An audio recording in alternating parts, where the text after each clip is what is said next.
Hello everyone and welcome to my little corner of the internet. My name is Michael and I'm bitten by a radioactive book.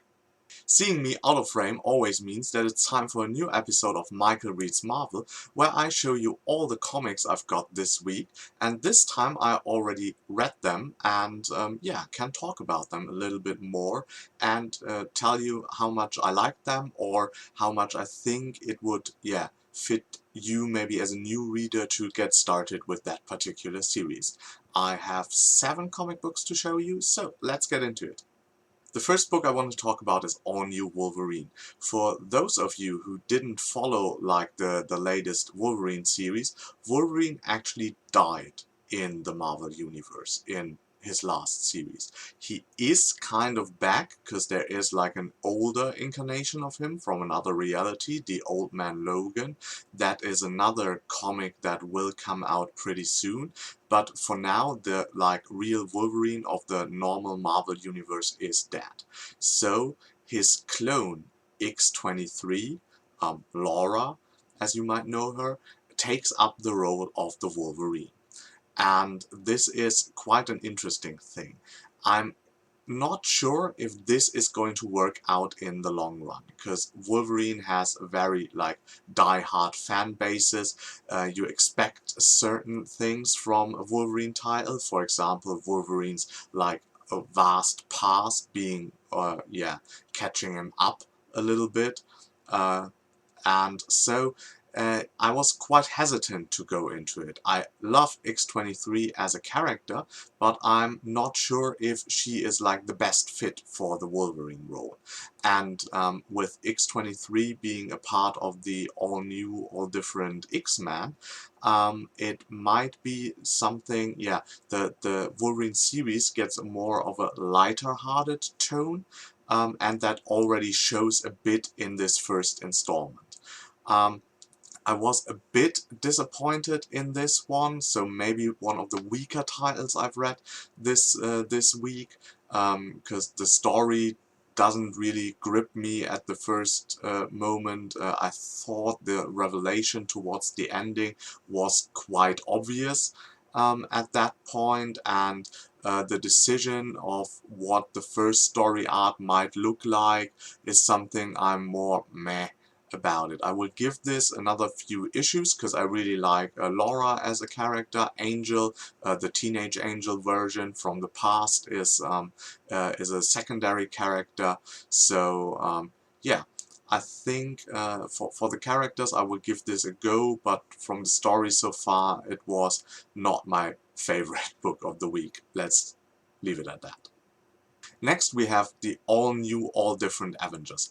This will be the actual flagship title of the Avengers series, or the Avengers titles in Marvel, and it combines a team that is worthy of the name of the Avengers. If you look at the pure names, there are a lot of familiar ones, even though a lot of them are other characters, as you might know them from the past.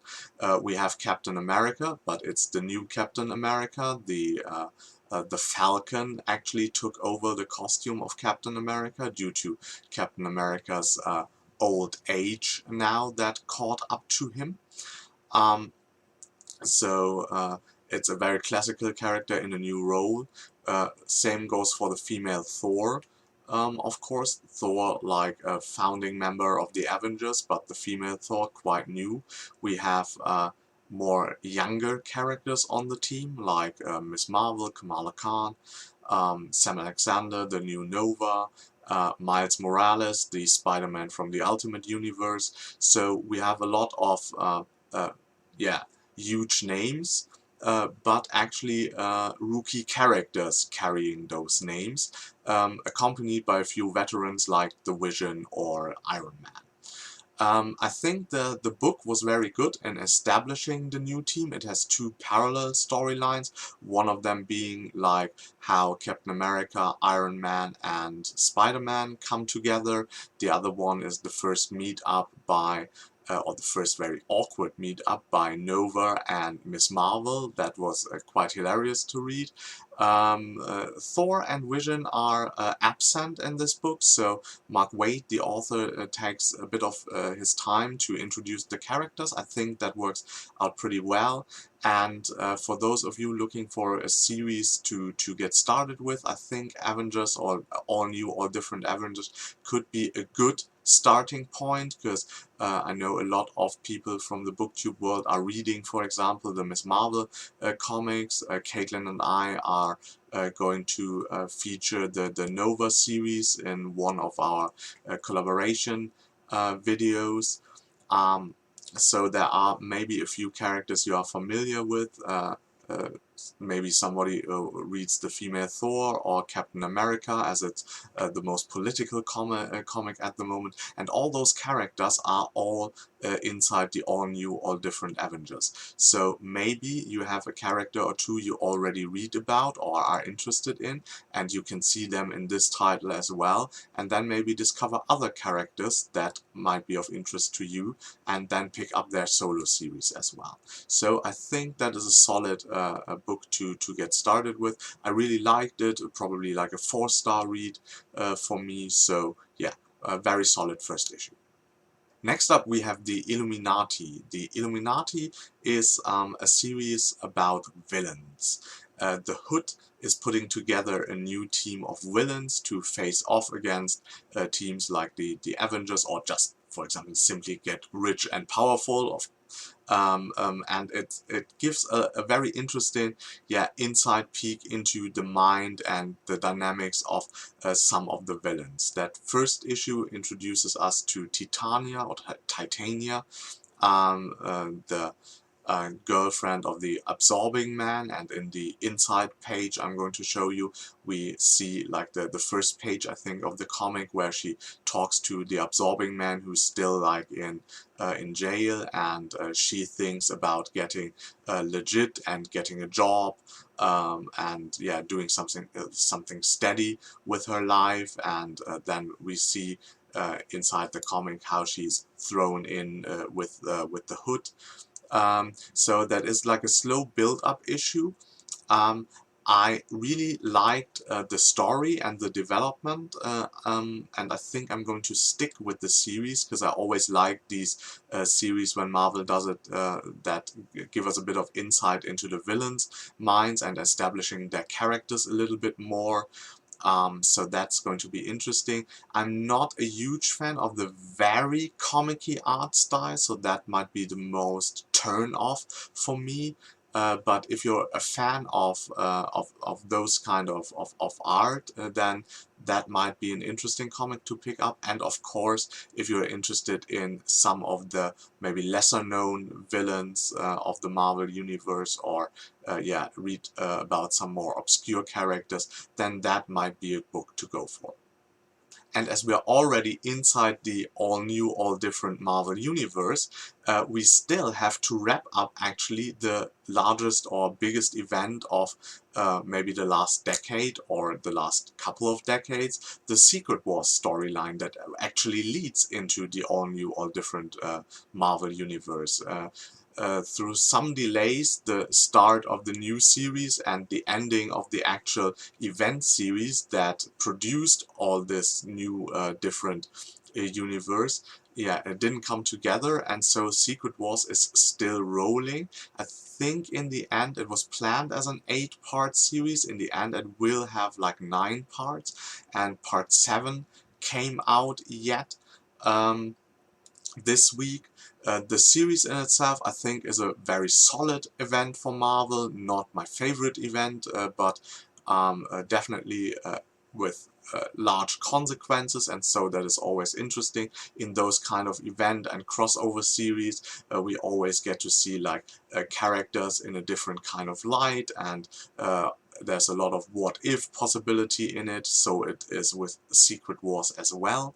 I think I'm quite happy that the series is now getting towards its climax, and I can't wait to see the actual conclusion and see maybe why certain characters are then still absent from the new Marvel universe or have other roles in it. So yeah, that's quite interesting, and so that was a very solid entry as well. I would probably rate it about 3 stars, and now I'm really looking forward to see what the final 1 or 2 issues will have to offer for us.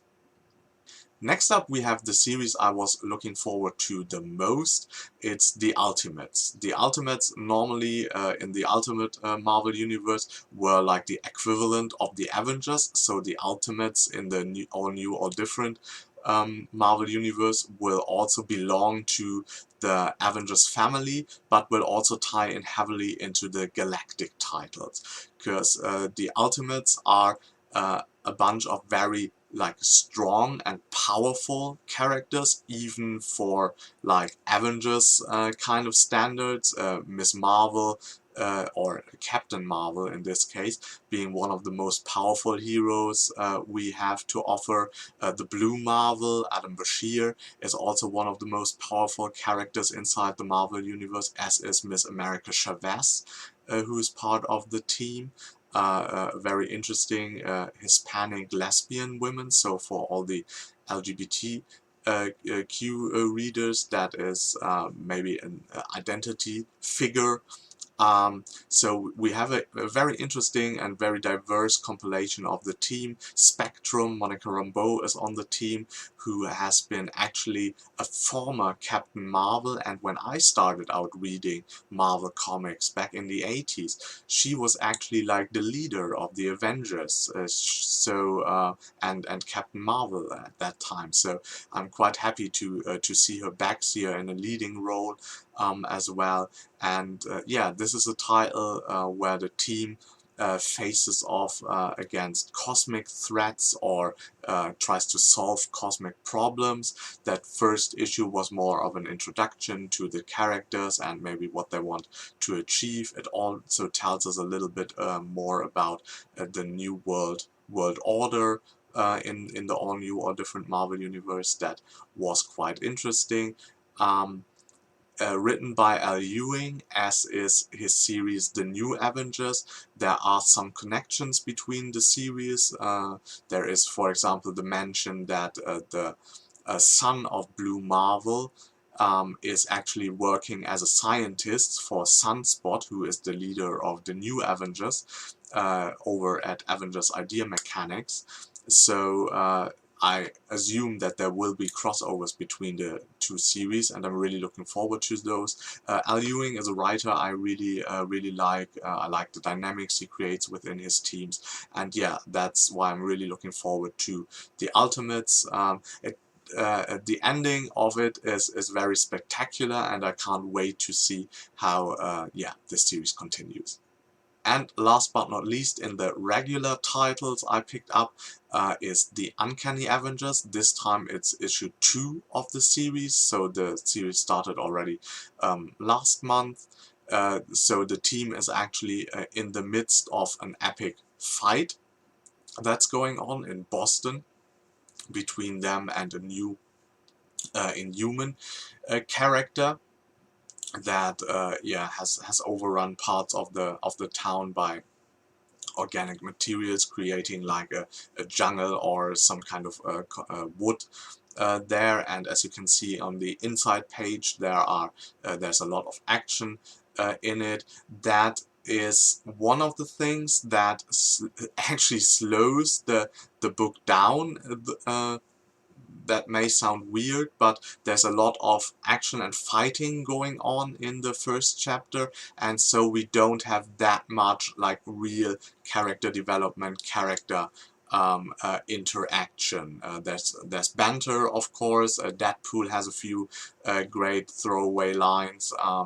The only thing that we re-establish is that there is tension between the mutant rogue of the team and Synapse, the new character and Inhuman on the team, because of all the issues that the mutants and the Inhumans have at the moment. But other than that, there is not much of character development. Nonetheless, the ending with another character that I won't spoil, of course, showing up made me quite happy, and it hinted at that it can be like a good Uncanny Avengers title, because Uncanny Avengers in the past always made something very, very different, and the storylines were always like, seemed to have no connection at all to the rest of the Marvel universe, and then at the end we learned what those connections actually were and that they were there. And so yeah, I'm really excited if that series can pull this off again. It seems to go into that kind of direction at the end of the book, but yeah, we'll still have to see. So it was a solid issue that mainly, was benefited from its ending and the revelations, but yeah, we'll have to see how the series develops. And last but not least, we have not an actual comic book that I picked up, but more like a preview issue. It's the all-new, all-different Marvel, which features a lot of like 3-page previews of a lot of the series that come out in November. It's free.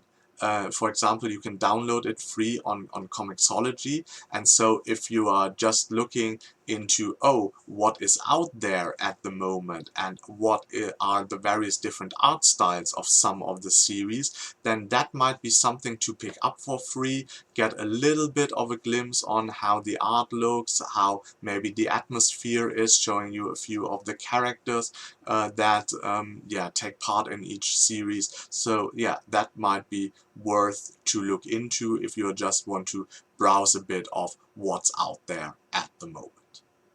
So that concludes this version of Michael Reads Marvel for this week.